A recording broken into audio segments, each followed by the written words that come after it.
दोस्तों नमस्कार, एक बार फिर से आप सभी का स्वागत। आज की इस वीडियो में हम बात करेंगे 7 विधानसभा सीटों में सबसे चर्चित और सबसे हॉट सीट बन चुकी क्यूंसर के बारे में। जी हां दोस्तों, हनुमान बेनीवाल आरएलपी के जो संयोजक हैं उनकी परंपरागत सीट क्यूंसर रही है। हनुमान बेनीवाल ने 2008 के बाद में लगातार इस सीट पर अपना जो दबदबा है उसे बनाए रखा है। 2023 का विधानसभा चुनाव ना तो हनुमान बेनीवाल भूल सकते हैं, ना उनके समर्थक भूल सकते हैं, ना उनके कार्यकर्ता भूल सकते हैं।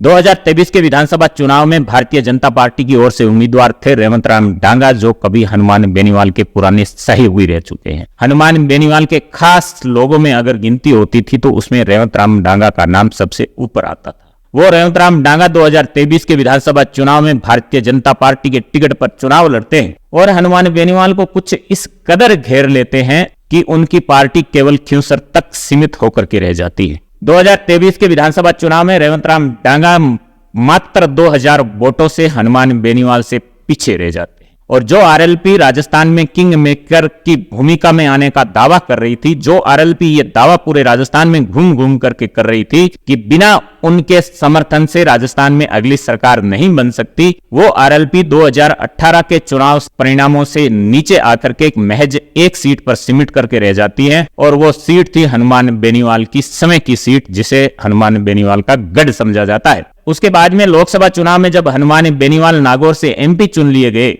तो तय था कि क्यूंसर से उपचुनाव होंगे। क्यूंसर के साथ साथ राजस्थान की अन्य 6 सीटों पर उपचुनाव हो रहे हैं, लेकिन इन उपचुनावों में सबसे ज्यादा अगर किसी सीट की चर्चा हो रही है वो सीट है क्यूंसर। तीनों ही बड़े दलों ने अपने प्रत्याशी उतार दिए हैं, चुनाव मैदान में नामांकन हो चुका है। अब सब इस कस में लगे हैं कि अपनी ताकत में इजाफा कैसे किया जाए। अलग अलग नेताओं का समर्थन जुटाया जा रहा है, अपने प्रतिद्वंदी को कमजोर करने की हर चाल चली जा रही है, हर खेल खेला जा रहा है। आज की इस वीडियो में बात करेंगे कि आखिर इस खेल में आज की तारीख की अगर बात करें तो कौन आगे नजर आता है। और सबसे ज्यादा अगर किसी उम्मीदवार की चर्चा हो रही है तो वो उम्मीदवार रेवंत राम डांगा और हनुमान बेनीवाल की धर्मपत्नी कनिका बेनीवाल। लोगों का मानना है कि क्यूंसर का ये चुनाव इन्हीं दो नेताओं के बीच में लड़ा जाना है, इन्हीं दो नेताओं के बीच में मुकाबला रहेगा, जैसा मुकाबला 23 में रहा था। दोस्तों, दुर्ग सिंह चौहान क्यूंसर में एक बड़े राजनेता के रूप में अपनी पहचान रखते हैं। दुर्ग सिंह चौहान वैसे कांग्रेस पार्टी के नजदीक अपने आप को मानते हैं।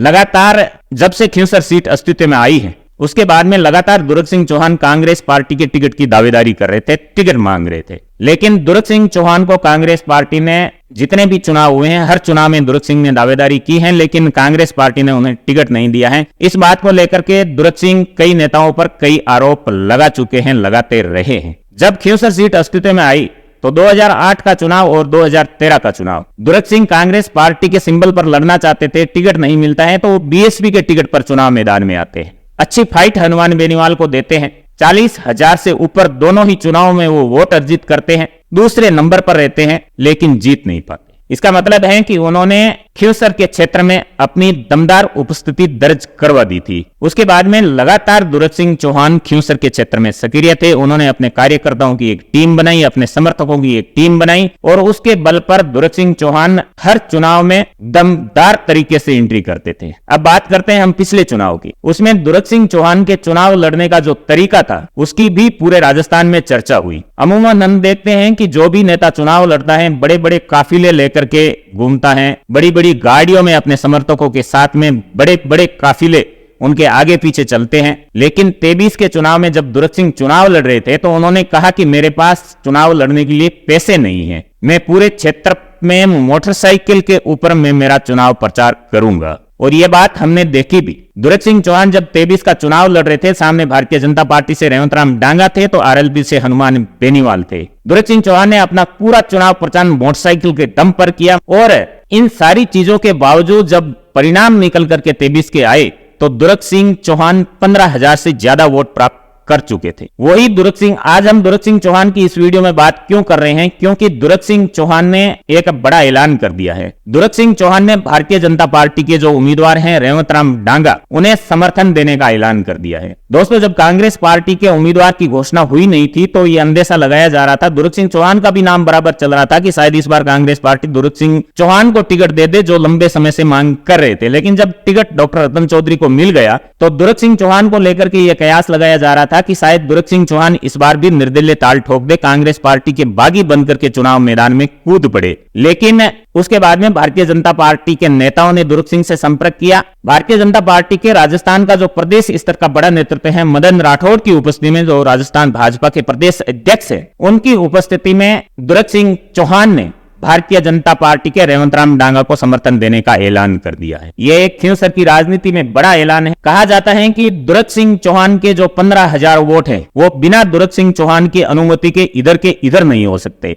इस बात को लेकर के भी चर्चा की जा रही है कि जिस प्रत्याशी को दुर्ग सिंह चौहान ने समर्थन दे दिया, समझ लो उस प्रत्याशी की गिनती 15,000 प्लस वोटों से शुरू होती है। तो रेवंत राम डांगा के लिए अपने आप में ये बहुत बड़ी बात हो जाती है उस स्थिति में जब आप और हनुमान बेनीवाल के बीच का जो फासला था वो केवल 2,000 वोटों का था। तो दुर्ग सिंह चौहान का समर्थन मिलना भारतीय जनता पार्टी के लिए कई उम्मीदें जगा रहा है, रेवंत राम डांगा के लिए कई उम्मीदें जगा रहे हैं। वही बात हनुमान बेनीवाल की करे तो हनुमान बेनीवाल के लिए, अगर बात हनुमान बेनीवाल की करे तो हनुमान बेनीवाल के लिए ये चुनाव लगातार मुश्किल होते जा रहे हैं। दूसरा जो सबसे बड़ा नाम है खिंवसर के क्षेत्र का, वो नाम है डॉक्टर अशोक चौधरी का। आप भी भलीभांति उन्हें जानते हैं, अमूमन वो किसानों की बातों को लेकर के लाइव आते रहते हैं, किसानों के मुद्दों को लेकर के वो अपनी राजनीति करते रहते हैं, किसानों के हितों की बातों को लेकर के वो अपनी बात रखते रहते हैं अलग अलग प्लेटफॉर्म पर। अभिनव राजस्थान पार्टी के संयोजक संस्थापक अशोक चौधरी 2023 का चुनाव खिंवसर से लड़ते हैं और 5,000 वोट उन्हें मिलते हैं, यानी 5,000 अशोक चौधरी के वोट और 15,000 दुर्ग सिंह चौहान के वोट। तो ये जो 20,000 का जुगाड़ रेवंत राम डांगा ने अपने समर्थन में किया है, इन दोनों ही नेताओं के बड़े समर्थन को हनुमान बेनीवाल कैसे मैनेज करते हैं, यह अपने आप में बहुत बड़ी बात होगी, देखने वाली बात होगी। तो दोस्तों ये बहुत बड़ी बात है खिंवसर के क्षेत्र में, खिंवसर के उपचुनाव को लेकर के, कि दो बड़े दिग्गज नेताओं का जो खिंवसर के क्षेत्र में एक बड़ा प्रभाव रखते हैं, चाहे दुर्ग सिंह चौहान की बात कर ले या अभिनव राजस्थान के अशोक चौधरी की बात कर ले। वही बात आरएलपी की करें तो आरएलपी ने इसको कुछ हद तक डैमेज कंट्रोल करने की कोशिश की है। दोस्तों भारतीय जनता पार्टी के टिकट की दावेदारी रेवंत राम डांगा के साथ साथ एक और शख्स कर रहे थे, उनका नाम है भागीरथ डूडी। खिंवसर के क्षेत्र में बड़े भामाशाह के रूप में पहचान रखते हैं, बड़े समाज सेवी के रूप में अपनी पहचान रखते हैं और भाजपा नेता के रूप में पहचान रखते हैं। उन्होंने 2023 के विधानसभा चुनाव में भी भाजपा की टिकट की दावेदारी की थी, लेकिन टिकट रेवंत राम डांगा को मिला। इस बार भी वो दावेदारी कर रहे थे, लेकिन साथ साथ में वो ये भी कह रहे थे कि अगर टिकट नहीं मिलता है तो वो निर्दलीय प्रत्याशी के तौर पर इस बार चुनाव लड़ेंगे। जैसे ही रेवंत राम डांगा के नाम का ऐलान हुआ, चर्चा होने लगी कि क्या भागीरथ डूडी निर्दलीय चुनाव लड़ेंगे, लेकिन अब जाकर के सारी स्थिति स्पष्ट हो गई है। भागीरथ डूडी ना तो निर्दलीय चुनाव लड़ेंगे, ना बगावत करेंगे। भागीरथ डूडी हनुमान बेनीवाल का समर्थन करेंगे। उन्होंने आरएलपी पार्टी को ज्वाइन कर लिया है। तो हनुमान बेनीवाल पूरी कोशिश कर रहे हैं कि जो समर्थन भाजपा को मिला है उसका डैमेज कंट्रोल कैसे किया जाए, उसमें ये एक हनुमान बेनीवाल की कोशिश है, भागीरथ डूडी जैसे बड़े समाज सेवी को अपने साथ मिलाना। अब दोस्तों स्थिति ये हो गई है कि रोज दिन प्रतिदिन खिंवसर की जो स्थिति है, जो खिंवसर का जो समीकरण है, वो बदलता जा रहा है। और इस बार यह भी तय माना जा रहा है कि बाकी के जो इलेक्शन हुए हैं उससे इस बार मतदान का जो प्रतिशत है वो भी बेहतर रहने वाला है, क्योंकि खिंवसर के क्षेत्र के लोग पूरे देश भर में अलग अलग क्षेत्रों में अपने व्यापार के लिए, नौकरी के लिए अलग अलग देश के कोनों में रहते। दीपावली जैसा महापर्व है, लोग ज्यादातर दीपावली मनाने के लिए घरों में होंगे, अपने गांव में होंगे, और दीपावली के महज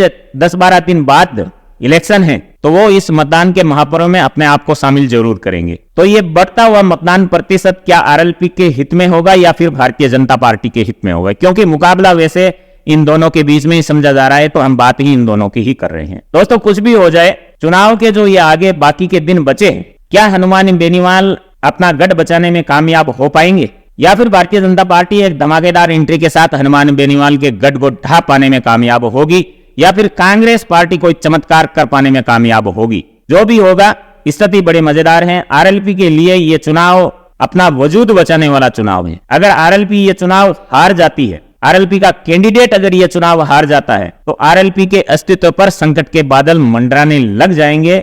और इसी बात का अंदेशा हनुमान बेनीवाल कई बार अपने भाषण में जता चुके हैं कि अगर हनुमान बेनीवाल की ताकत को बरकरार रखना है, आपको आरएलपी की ताकत को बरकरार रखना है, तो इस बार इस उपचुनाव में आरएलपी के प्रत्याशी को ज्यादा से ज्यादा मतों से जीता करके आप विधानसभा भेजिए। लगातार इस बात को लेकर के हनुमान बेनीवाल लोगों के बीच में जा रहे हैं। दोस्तों आपने अपना कीमती समय दिया, उसके लिए बहुत बहुत आभार। अपनों का ख्याल रखते हुए हमसे जुड़े रहिएगा। धन्यवाद।